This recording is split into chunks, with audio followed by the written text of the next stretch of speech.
I honestly believe alcohol for me, like, took the lid off my potential. Like, it's like you have dirty glasses and you clean them and suddenly you can see better and you're like, whoa, how did that happen?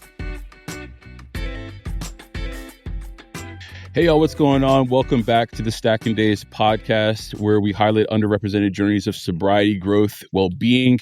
I'm your host, Ray Donovan. Really excited about our conversation today. This has been a long time coming. The person who's coming on, I consider to be a friend. She's truly created an opportunity for some extremely special moments in my life. You've probably seen on Stacking Day Social, if you follow us, what have you.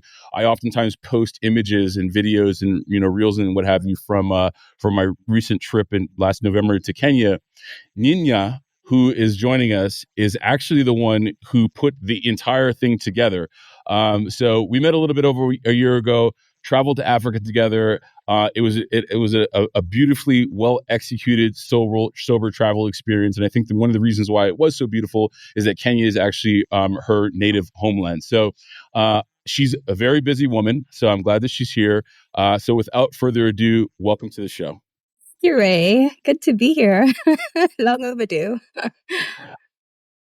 Yeah, we were talking just before we recorded, trying to figure out when was the first time that we started speaking with each other, and it was well before the trip to Kenya in November. I think it was over about a year ago. So we've been back and forth, and I've been watching you from afar. Obviously, met you in person, spent some spectacular days, and we'll talk about that.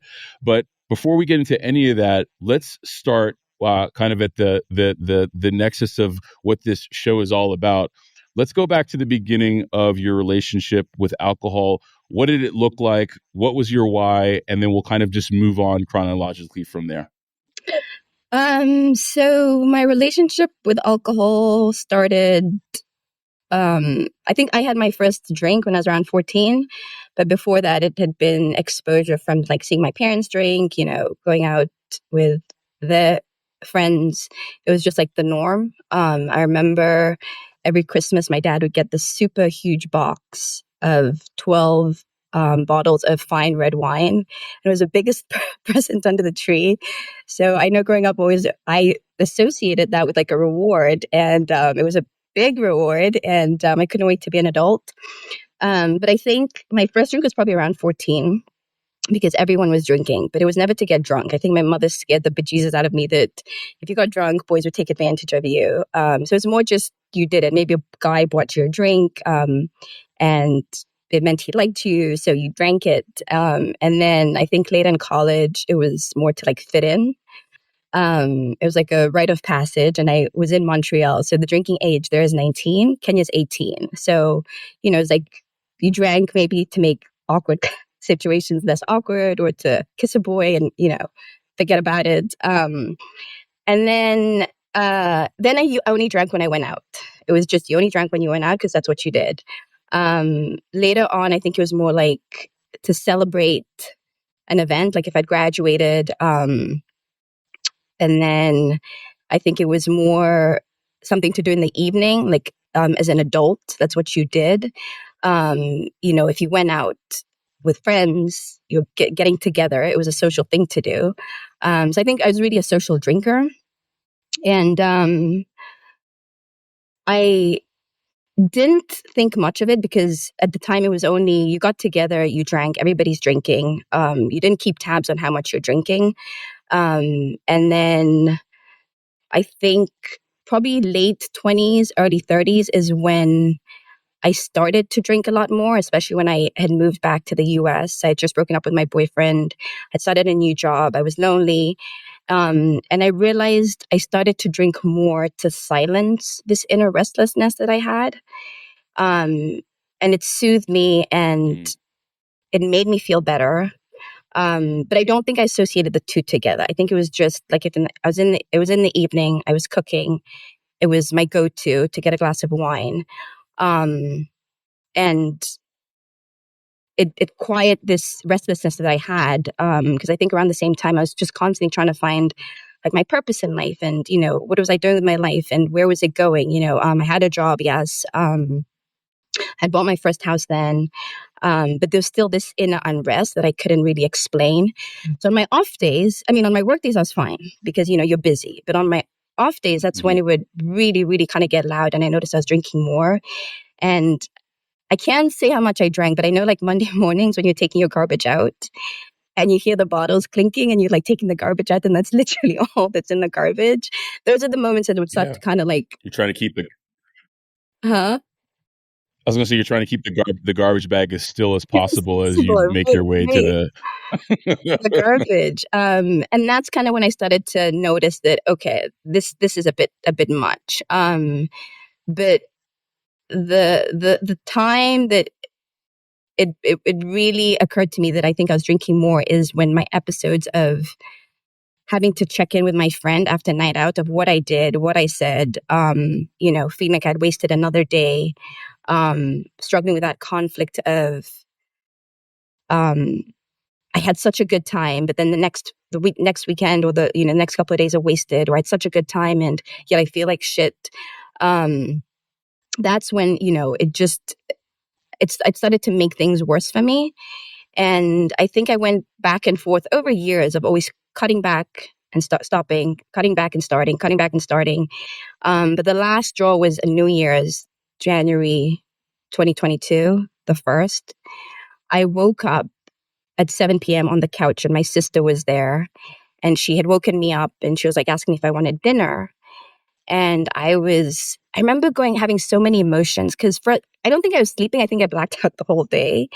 And I was so angry with her because I'm like, one, we went out together. She was so chirpy. Like, she's like cooking. She told me about her day. She'd gone out. I felt really embarrassed because I'm the oldest sister and I should be setting an example. And I also felt like I had disappointed her or let her down because we were meant to hang out together before she went back to LA. And the anger, the conflict, I had an epic night. It was too much. And that was the day I was like, okay, this can't be your life. Like, you've got to figure out what you're doing, why you're drinking so much. And so that was the last time I had a drink. Yeah. Yeah. I've been exactly where you are, somewhat not necessarily coming to recognizing that there are huge swaths of time over the course of like 24 hours that you just were not available to represent yourself. Like waking up and be like, was I asleep or was I blacked out? That was my experience. And recognizing in retrospect that I was, in fact, I would check in and out, or I'd be blacked out entirely, and huge sense of embarrassment and shame that comes with that. So I feel you on that. Thank you for recounting that part of your journey. I want to go back a little bit and talk about your 14-year-old self. Where were you at that point? Were you already stateside, or were you in Kenya at that point in time? I lived in Kenya at that time. I was still in high school. So what was the culture there like compared to, because I feel like a lot of folks who listen to this show are very much more familiar with the culture here in the US. I'm also from Canada. I grew up drinking, from an early age in Montreal. So probably a lot more similar to folks' experience here, but very dissimilar as well because, it's a foreign country. What was your experience, and what is the culture like around drinking that you experienced in Kenya, in Nairobi, and how did that segue into being normative for you as you transitioned to North America? So I think, one, because the drinking age is so lax back home, here they're pretty strict with IDing everybody, but back home you don't. So everybody starts drinking from a very young age. And then the other thing is, which, I'm not proud to say this, but Kenyans are known for drinking. People joke that you can go, head to head with a Kenyan when it comes to drinking, because that's what we do. Like, if you think of any social occasion, you just drink. You go out with your friends, starts on a Friday. It doesn't even have to start on a Friday, it's like after work. People say they drink because they have a lot of problems, just to kind of bury your problems. But you grow up in an environment of that being the norm. You say the car got itself home. You were in the car driving, but the car got itself home. And it's kind of like you laugh it off, you made it home. the rules back home are very lax. So because nobody creates that awareness that yes, drinking and driving is bad or drinking so much is bad, it becomes the norm from a very young age. And I think as you get older, because your body's become dependent on it, or emotionally or psychologically, or just you're associated with going out, you probably do it more than you realize. So moving here, I think my drinking was a little bit more tapered in that I drank in the beginning only when I went out, and that was like a thing that I just did. And like when I was in Canada, when I moved here, there was an age restriction because I was in the US when I was 21. There's an age restriction, so that too also I think had some element of control. And then, as I said, later in life, it just became I drank for other reasons. But yeah, Kenyans drink a lot. We drink a lot, and I'm sorry, Kenyans. I love you all. I love me, but it's a fact. It's interesting because in experiencing Kenya for the first time Yeah, with you, and because we were all traveling sober, it wasn't pervasive like in yeah, our space. So I didn't get that. vibe. I didn't get that sense because we weren't in those Yeah, environments yeah, necessarily. But as you maybe remember, I spent a significant amount of time in Ethiopia, and Ethiopians drink quite a bit as well. It's like the yeah.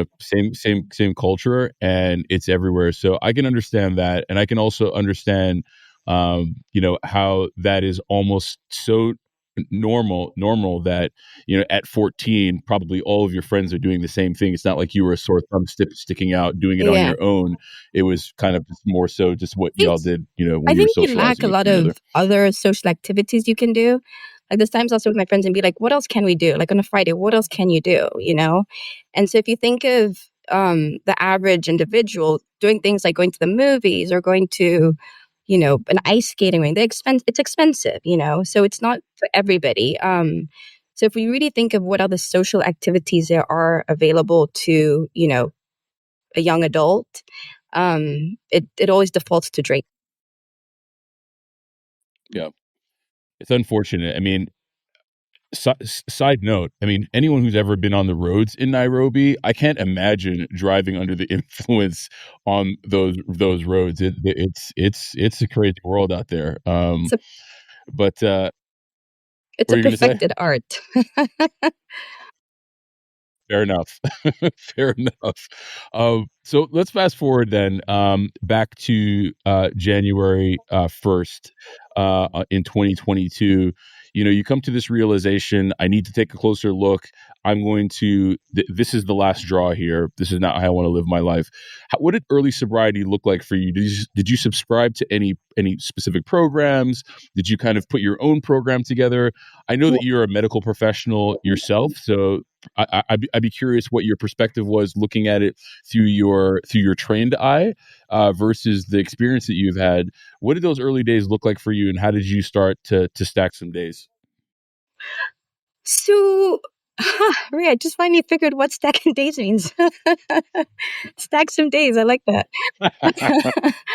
um, so I think the weird thing about this is, yes, I'm a doctor, but we only focus on alcoholism, like so alcohol use disorder. And when you have that, there's screening Yep. tools for that, and then there's a treatment modality for that. But everything before, there's no screening, or there's no, it's not addressed. So, and I think that's probably what made it harder for me and maybe a lot of people, especially if you don't associate with being an alcoholic, where you're physically, chemically dependent. Your life revolves around it. You're hurting others, yourself because of it. You're losing your job. So I think that made it harder for me to come to terms with it. And with it being to come to terms with my relationship with alcohol. And Right. it was in the beginning, the things that I would Google would just be like, how do I know I'm drinking too much? Or, what do I drink? Because I consider myself a social butterfly. So I'd be Googling things like, what do I drink when I go out? What do I ask a bartender to make me? Those kind of things. And in my research and the first couple of months of researching, Googling, social media, I found, I came across this term gray area drinking. And Okay. hmm? Yep. I said, yeah, go So ahead. gray area drinking helped me relate. It was immediately like, oh my God, this is what I have, you know? And I think when you have a definition for something, it makes it easier to address your problem. So because now I had something to work with, I was able to lean into, you know, addressing. I didn't use any apps or any recovery programs or any, you know, I call my support very unconventional because, you know, it was Googling non-alcoholic parties so that I could feel seen and supported in those environments. And the irony of that is that's how I met Chris Marshall from Sans Bar, because he was doing a tour, and I think it was that June. I quit in January, you know, the first couple of months I'm like researching, Googling, doing all these things. And that was the first non-alcoholic party that I'd been to. And that's where my support came from, you know, finding the term on gray area drinking, meeting Chris, going to a party and realizing you can actually socialize without drinking. It was awkward, it was weird, but when everybody around you isn't focused around drinking, you know, maybe you're actually, the focus of the drink is these great drinks that are being made. So yes, you are focused on the drinks because it's so different, you know. I was like, this is a secret that nobody tells you about, you know? So my support was very different in that regard. I don't, even like with my friends, I don't think I leaned into them much because, as I said to you earlier, I was still reconciling my behavior with alcohol. And how can you have so much fun with this, you know, substance, and then the next day feel like shit and be so conflicted, right? So with my friends, it was also really hard to kind of lean into them. I definitely, my sister knows me, you know, I don't have to explain myself to her. I didn't have to feel like maybe I was over exaggerating my problem, because when you go home at night, right, nobody knows what, you know, your friends are your friends, but they may not know what you're going through internally. You know, if I come home from a club and I have another nightcap before I go to bed, you don't know that, right?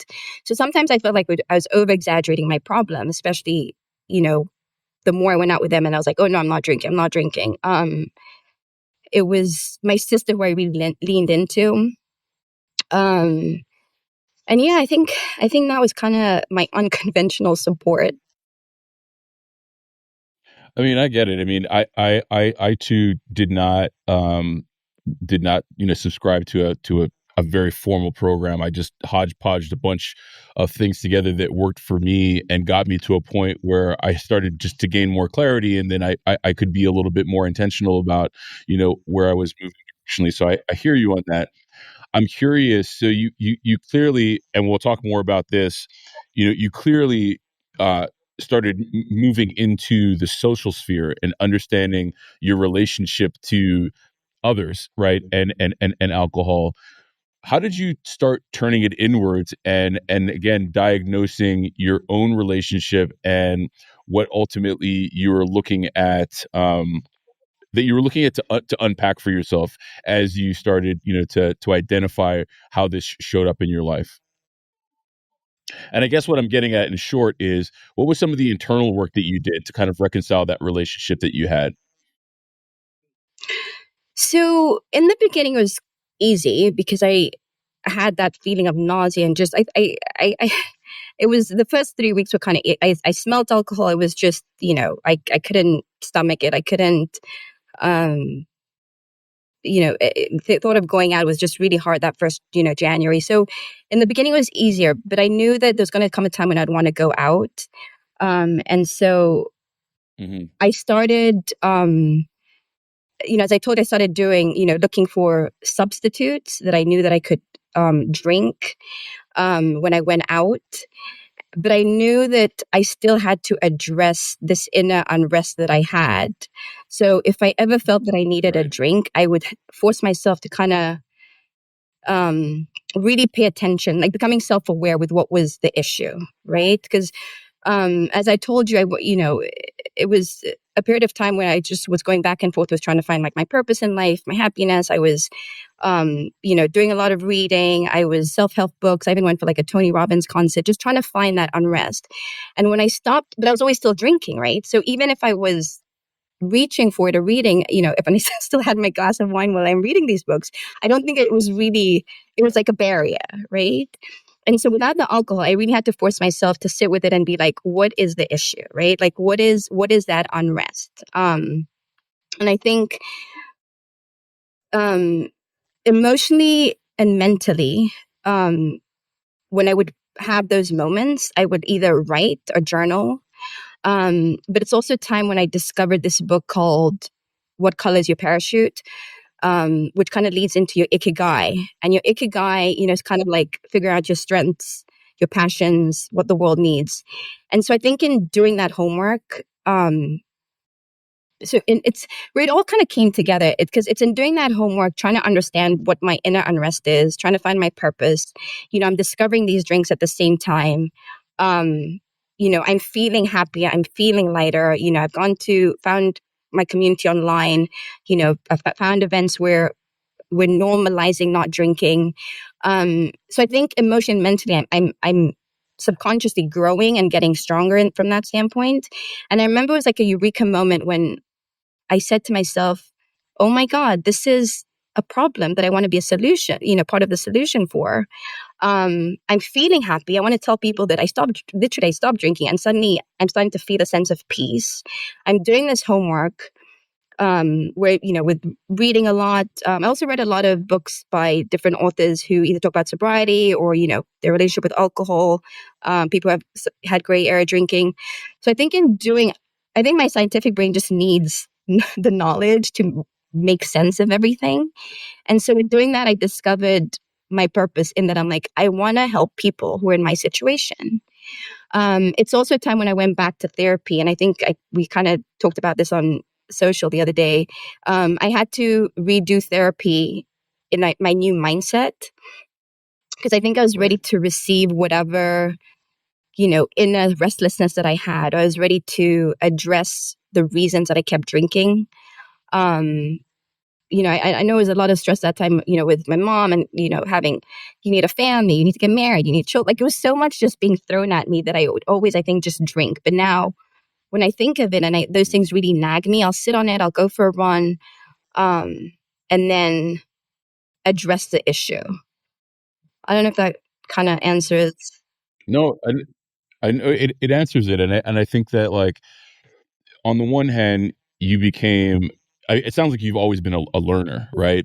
But you started directing that attention and that energy into a space that was going to fortify you, and you found a whole lot of interest, and you kept a certain degree of curiosity to continue to follow that rabbit, right, down the hole. So I love that, and I love the fact that you've put something together that worked for you, and within that found a spark to continue you on this journey in your own way, which I think is fantastic.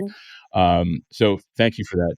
I mean, I think that's a great segue into kind of, how you started manifesting a world in which all of these individuals, people, all the things that had been working for you start coming to you, right? So let's talk a little bit about the next stage.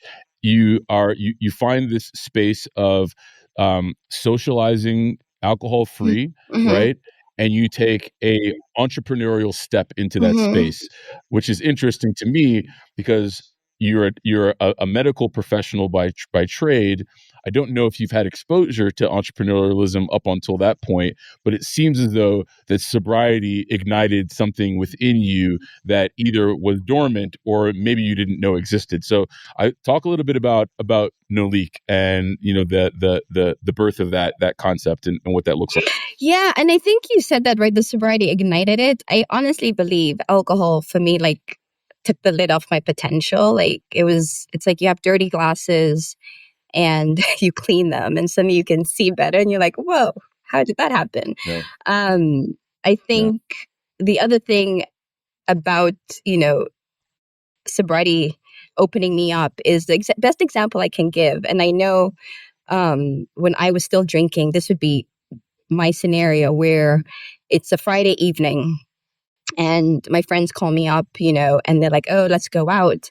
But, I have a race tomorrow, or I'm in training, or you have a big presentation, or, you need to be on your A game tomorrow. You'll make that declaration and be like, okay, I'll come out, but I'm leaving at 12 and I'm not drinking. Or you'll just say, hey, not tonight. I'm not going out because tomorrow I have a XYZ to do and I want to be on my A game, right? So you wake up the next day, you do whatever it is, run your 10K, have a meeting, crush your goal, whatever it is you accomplish, and you feel great about it. And imagine doing that every day, making that decision every day, from your mindset the night before, making that declaration without making excuses for it, because alcohol is going to be the limiting factor. And the next day, you just shine. I mean, who wouldn't not want that every single day, right? So I know. it's funny how back then I was so good at making that excuse. Like if I had a race, I'd be like, yeah. And then Saturday you're at the bar drinking. But now it's every day I get to make that decision, right? Well, it's interesting because I mean, I just want to cut you off really quickly. A lot of people don't look at life as an opportunity to show up even in the mundane moments, right? It is oftentimes those big presentations. It's oftentimes the job Yeah. interview, the sporting competition. It isn't just like getting up and going about your day, right? And so I do think there's a disconnect, and I think that for someone who pursues sobriety, you're uniquely positioned to appreciate every single day, right? And therefore these small moments, and you can talk about pink clouds or whatever you want, but these small moments that otherwise had gone unnoticed in your experience of life now begin to hold a much more profound meaning for you, especially because of how you're showing up. So I love the fact that you've made that distinction. Yeah, that's awesome. Because you're showing up for yourself every day. So in terms of the business, my parents are in like the business world. They were medical and then they transitioned to business. But no, I knew I always wanted to help people in some way. I help at the hospital for sure, but in a fitness realm, because I'm a fitness enthusiast. So I knew I wanted to help in that regard. So in my head, yes, there was a business idea, but never to this magnitude. And so this was a manifestation. It was literally, I think it was gifted to me. As I said, Ray, it was like a eureka moment. I'm like, this is the problem. Like, how do people not know about this? Socializing can be effortless and enjoyable and inclusive, because the other thing I remember, Ray, was when I quit drinking, going out became such an anxiety-ridden experience. Something that I love to do now, I would go out. Then when your friends are asking, what are you drinking? If they're getting rounds, you're like, it's fine, I'll come with you. And then you go to the bar and then you have this awkward encounter with the bartender, because here I'm trying to be like, I needed low sugar, and then, don't put sour mix, don't put, and you're having this, and you can already tell they're getting frustrated. You can see they're already like, I'll just give you something. And then they don't charge you, which is even more rude. Yeah, let me move on to the next person that's going to order a real drink from me so I can get a real tip. And it's the whole thing. And it was just, I felt so like unseen, and I was like, that it doesn't have to be that way. You can still have fun. And then the worst part, you get the glass and you go back, and then everybody knows you're not drinking because you have this tall, ugly glass of sour mix and seltzer or something. So I think it was gifted to me, and the idea, because I consider not drinking like an extension of wellness. So an alcohol-free life is an extension of wellness. So that is the fitness part of it, like the health conscious part that I tie into the business. And NoLiQ was born because I was like, I wanted to create awareness on the world of spirit alternatives, really what saved me, because I had a substitute. And I wanted to make other people feel included when they were out socializing. And that's why it started with a mobile bar, because I wanted to take this bar. It's a bar, you come to the bar, it's the same environment, the same concept, but you're just not getting the booze. And I remember in the beginning, a lot of the events, a handful of people were just so thankful. Even if it was like 200 people and you got 5 people who were just like, wow, thank you for being here. It made a difference. It was just so rewarding and like just fulfilled me and made me feel happy. So that's how it started. So you've now been doing events for almost a year and a half, 2 years, yeah, about a year and a half. Yeah. Year and a half. What's the reception like? So you're in Atlanta. Most of the events that you hold have been in Atlanta. What's the reception been like from the community for the offering that you're bringing? I get the sense that it's probably a welcomed deviation from the norm for most folks to be able to experience your offering. But what is your firsthand, like, what do you hear at the bar, at some of these events when folks are coming up and maybe don't even know that you're producing non-alcoholic, exceptionally tasty cocktails for them? So I think it's a mixed bag. Some people care for them. Some people don't care for them and some people don't know about them. The ones who don't know about them are always surprised. I remember at one event, this girl came back for her second non-alcoholic margarita. And she's like, somebody told me these are non-alcoholic. And I was like, yeah, it's like, it's everywhere on the bar. Like, I'm not trying to deceive you. And she could not believe it. Like, it's like I had lied to her. So I think that also goes to show there's a placebo effect when you're drinking, especially those first two glasses drinks. So there's the ones who don't know about it and are very impressed and surprised as to how close the taste can come. There's one who just don't care about it, think it's a waste. And, some of these drinks are pretty expensive. Like at events, maybe a cocktail I'll make is maybe $10, $10, $11. And so they don't appreciate the cost. And it's like, why waste money on this when you can just drink soda? And then also the taste is very subjective, so they don't really care for it. And then, as I said, there's a handful who just really appreciate you being there. I've had people who are in recovery and one or two have expressed, oh, this is good. I'm okay. I drank this and I feel okay. And then there's some who'll just be like, no, I don't want to try it if it does taste like, a tequila, or if you're trying to replicate a tequila. But Atlanta, I will say, has been a hard market to conquer. And it's still young. I think the industry is still so new. People don't really know much about it. And the drinks, as much as they, I think, offer that alternative or that still allow you to be social and enjoy a drink, I think what people just need to realize about the drinks in general is drinking is a whole experience. It's a whole sensory experience. So even for the people who say, what is this? It's a waste of money or whatever. If you ever put, say, just water in a wine glass, sparkling water in a wine glass, it's a very different experience to just drinking water in a tall glass, right? Because drinking is the smell of the drink. As soon as it's a garnish you put on a drink. It's a feel of the glass. That's why white wine and red wine have different glasses. So I think it's appreciating that drinking is more than just what you're tasting, the liquid. Yeah. And I think that's a big part that I still want to kind of just keep, encouraging people, especially who are not necessarily for it, to be respectful and mindful of why this is so important. Hey guys, I hope you're enjoying the episode. If you are, we'd really love it if you could leave us a rating and a review on Apple Podcast or a rating on Spotify. And of course, please feel free to invite somebody into the conversation. If you feel like you have a story to share on the podcast, why not apply to be a guest? You can do so by completing the form on the podcast description or find it on stackanddays.com.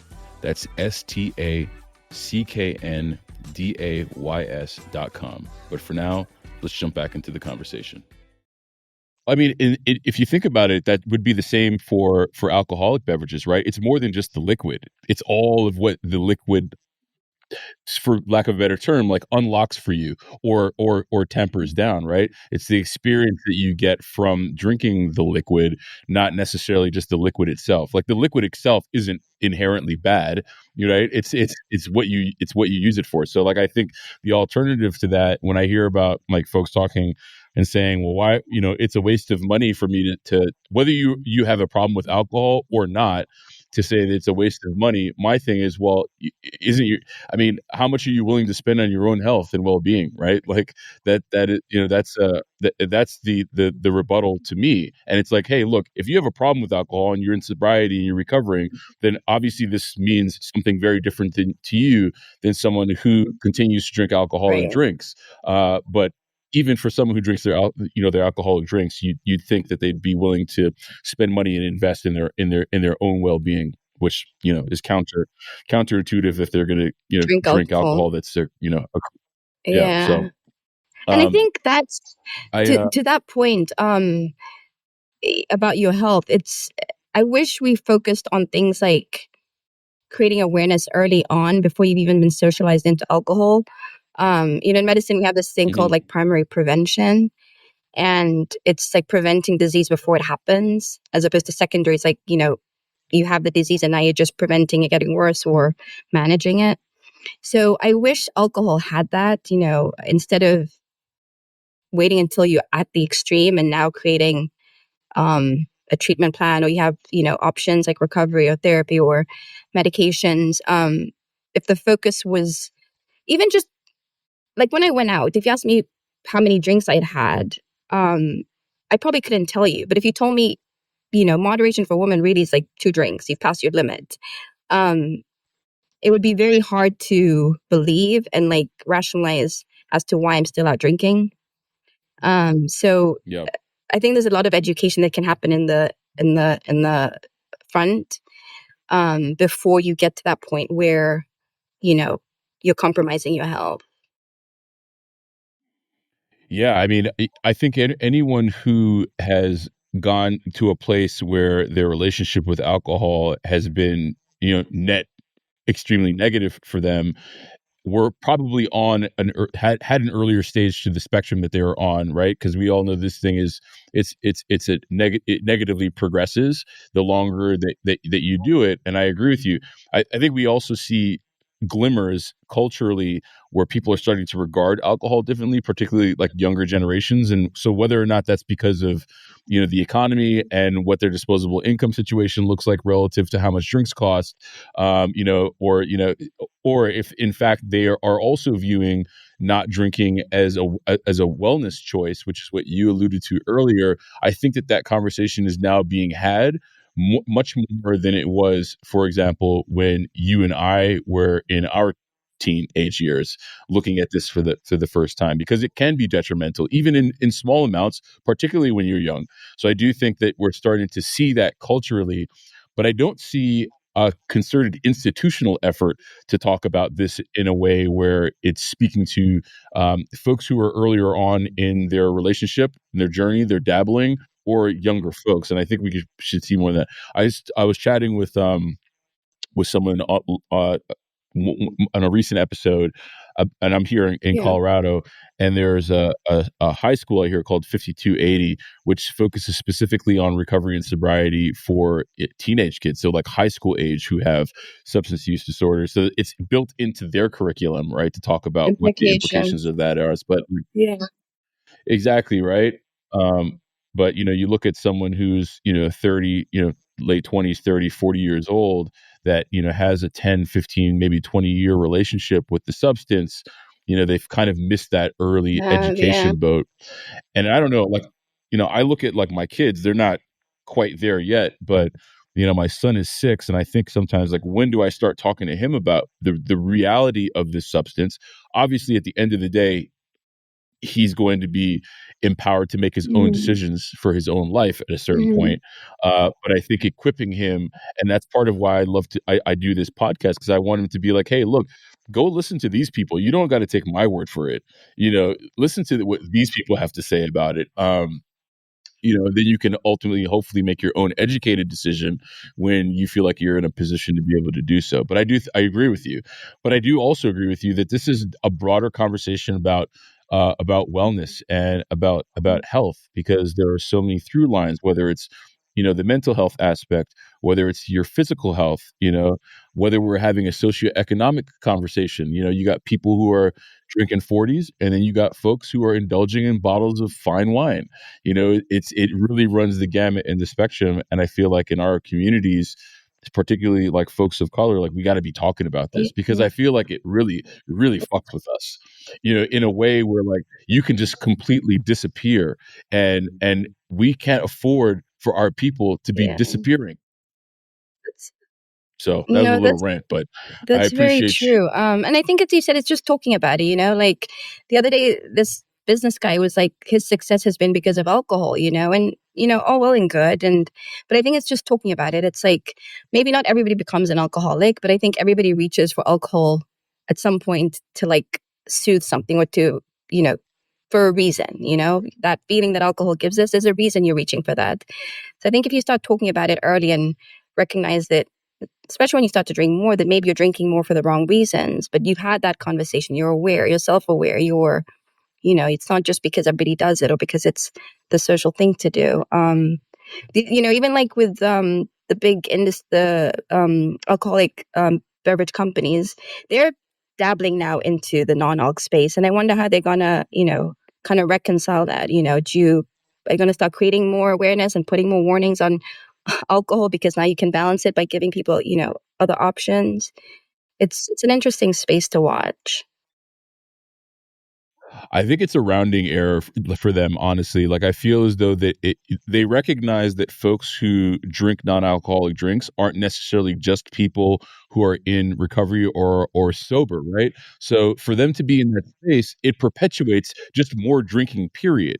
So it's like, if we're not, it's either you're not going to drink our products at all when you're not drinking, and maybe you have a glass of water in between, or you can have a 0 proof Guinness, and then you can go back to your 8.9% or whatever it is Guinness. So I keep you within the family, and I don't let you go too far from the moneymaker and our cash cow. So I think it's a little bit of that as well. I mean, now, granted, as an empowered adult, you got to do what you want to do within that space. But I do think that there is a value proposition and an upside for any of these companies getting into the space. What I hope doesn't happen is that it stamps out a lot of innovation and really interesting products that oftentimes come by way of smaller outfits, such as yourself, right? And it's not just a whole bunch of products that are being thrown at you from the Diageos of the world, and ultimately all we have is like 5 non-alcoholic drinks to choose from every time we go out. I think that would be pretty boring, particularly for folks like us. And so, for selfish reasons, I hope that the space still remains pretty competitive, and that it isn't just the big guys who are kind of the little people, crush us all. Yeah. And you see it happen in like more traditional food all the time.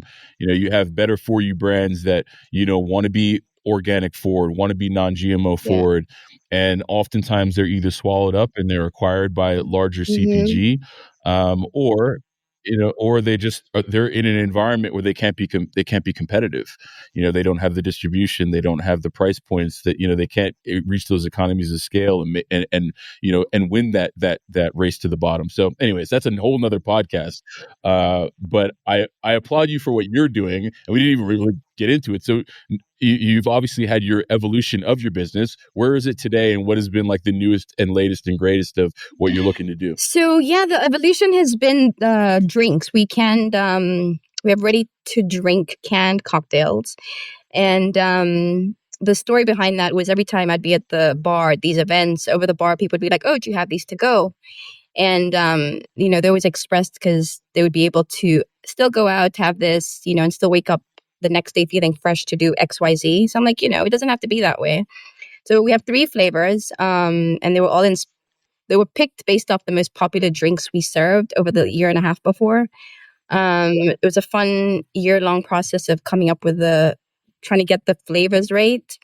Launched on January 15th, I think.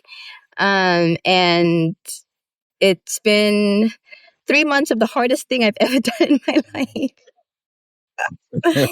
life. Sleepless nights, but I'm doing better with my self-care for sure. But yes, we have 3 flavors, and there's low sugar, 45 calories, which was important for me. They're infused with vitamins, again, important for me. I think of it as it's for that person who's active, health conscious, but likes to go out. The cans are beautiful because they're inspired they have like an African print, an African motif. The amaretto has this beautiful yellow that reminds me of sunsets of Kenya that you experienced. The green is like that lush green of Kenya, of that Tamargno liquor. And then the other thing that we do, we won awards, by the way. The amaretto sour won the LA Spirit's best non-alc ready to drink. Yeah, really excited about that. Congratulations. Thank you. That's awesome. And so the other parts of the business, I wanted to do everything that I found challenging. I'm trying to make socializing effortless, enjoyable, and inclusive. So sober travel was the other big part. And we had a successful trip last year to Kenya, and that's where we officially met. And it's just, creating an environment where you're traveling with like-minded people to visit a country, kind of get out of your comfort zone that you've never been to, and, push and challenge yourself in ways that you may not have done if you're in your own comfort zone. And what's important about the trips is that we incorporate wellness sessions. So like last year, Chris Marshall came with us. This year we have 2 trips to Morocco and Kenya again. And Chris is coming to Morocco. Ray, you got to sign up. I know. No pressure at all. I like I said, I'd come to every single year if I could. And I know that we talked about this when we were in Kenya about Morocco. I'd love to be able to do it. So don't Okay. count me out just yet. Like You still I have may time. be It's in there. November. They're both in November. And then Rachel from Sober in Central Park, she's also big in this NA space, is going to be our wellness coach. And I try and make it fun by including like mixology classes. So, we'll set up a table. Everybody gets to learn to make a drink, incorporating like spices or, herbs from the indigenous to the country. And then making sure that the restaurants we go to also cater to mocktails. Like I'm very intentional and deliberate about that. So it's time I call it like a transformative experience because you're in this company of strangers. I know for facts in the past, if I was with strangers, I'd need to drink just to make myself likable or to believe that other people like me. But with Kenya last year, it Yeah. was Or to like other people. to like other people. It was a magical experience. I mean, I've never felt so fulfilled and so authentic and just so present. I'm Kenyan. I live in Kenya, but I experience Kenya on another level with you guys. So yeah, that's kind of where the business has kind of grown its tentacles and morphed into. No, I love it. I mean, you're going where your heart is leading you, and you're facing the challenges head on. I know this. I experienced you facing those challenges head on while we were in Kenya. So I only I believe that you're doing that in many aspects of the business. And I will also say, for those of you who are listening, if you are looking for an experience, like this, when I'm talking about the sober travel, Kenya was fantastic. I mean, the people were fantastic. The organization was fantastic. The country was fantastic. I have nothing but just beautiful things to say about that entire experience. So, if you're out there and you're like, I just need something extremely new to just shake up my day to day nuance. Take a look at the trips that they're putting on. They're just absolutely fantastic. So, I like I said, I may be in Morocco. I may also go to Kenya, or I may be in Kenya while you guys are there and just meet you. We will happily welcome you again. Yeah. Thank you. Well, look, let's take this plane in here and tie it up. I know you got to go save some lives tonight, so I got a couple questions for you. One, and you may be familiar with these. I know that you've listened to a few of the episodes, but for those days when you were really, really struggling, kind of leading up to January of 2022, how would someone outside, have known that you were struggling if you didn't explicitly tell them so? How did I know that I was struggling, or if I'm talking to somebody else? Well, for example, your sister or a close friend of yours, how would they have known that you were Oh, struggling if you didn't explicitly tell them that you were? that's a good one. How would they have known? Whatever. I'm very outwardly. I appear like I'm always put together, but I'm not. It's very hard for me to show my emotional side. I think I always try to be very strong. But I think therapy helped me because you have somebody to talk to without feeling like the judgment or um, without feeling weird about it the next time. But in doing therapy, I think I was able to make sense of whatever I was going through, which made it easier to talk to my close friends. So Right. somehow in therapy, I think you're able to make a problem less of a problem, or you're able better to articulate it maybe. So even like with my sister, I think being more open and honest with her only happened because I had done some work to make me accept where I was in my life. I love that. I think it's important, and it's perfectly fine to the answer being I don't think anybody would know, because I think on the flip side of it, oftentimes our loved ones also feel a degree of guilt and shame because they didn't see it, they didn't know, they want to figure out how can I go back in time and help the person that I love. Just recognizing that you may not necessarily be in that position and don't feel the guilt that you may feel. You can give yourself a little bit of grace there. Yeah. Um, thank you for that. Last question I have for someone who's listening to this, and maybe they're starting to do the Googling, they're starting to do the social mediaing, and trying to recognize that they have an issue, but they don't know what their first step could be. What would you suggest to that person? I think keep Googling, keep researching. I think find a way to define what you're going through. Everybody's experience or relationship with alcohol is very different. But I do believe once you're able to put a label on it, it helps you address what the problem is. And I say this because if you do say have alcohol use disorder, you're physically, chemically, um, mentally dependent on alcohol, my way wouldn't be your way. There's consequences if you just abruptly stop alcohol. So I think start off by find your community on social media and Google, Reddit. Find an answer to maybe what you're going through, and then find somebody to talk about it. And I think the somebody could come in very many forms. There's a lot of coaches out there. I know there's apps. I've never really leaned into apps, but I know there's a lot of apps that kind of help with sobriety. And by talking, I think you're able to now come up with a solution for it. I would say identify, especially if you're trying to cut back from alcohol and you associated it with certain things, identify those things that you associate the drinking with, and then be prepared for those moments. So for me, if it was going out for dinner, like now I love my cans, I'll just take my Nolik can. It's 8.4, put it in my purse. I know I'm good for the night. If we're going to the club, I may take a bottle of something in my handbag. I'm not pissing in the bar, with my bottle from my purse. If I'm going to be around people, my friends who drink, I know I'll say by midnight, I'm done. Or, I'll just choose not to go. And that's one of the things I think you have to come to terms with. It's like a process of natural selection. You kind of select and they select you.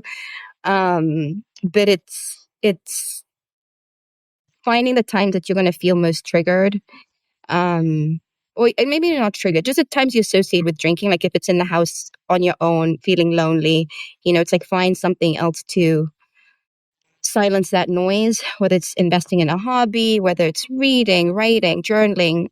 Again, in the house, I love mixing drinks, especially in those moments when I'm feeling for a drink, because you can have so much fun with them. Make it bitter, make it sweet, make nonsense out of it. But it's filling in the times that I knew I'd want to drink. And I think lastly, identifying what the problem is, what you're trying to soothe with the alcohol. And not everybody may be soothed, but I think that's a big part that you may not realize you drink. Because Ray, there's times that I miss that part of me that would drink. It's like this carefree person, who wasn't a doctor, wasn't an overachiever. The state of mind that I loved, and I sometimes miss it. But it's identifying what it is about those moments and really trying to work on, that nagging feeling. What is it? Yeah. I mean, it really is an opportunity for deep self-reflection, but in order but it takes some getting used to in order to reflect deeply about oneself. It doesn't just come, overnight, but when you start asking the questions, you can start building up the muscle, so that it can come a little bit easier. But you're right, and I felt this as well. It's like, oh my God, I wish I, could be that guy.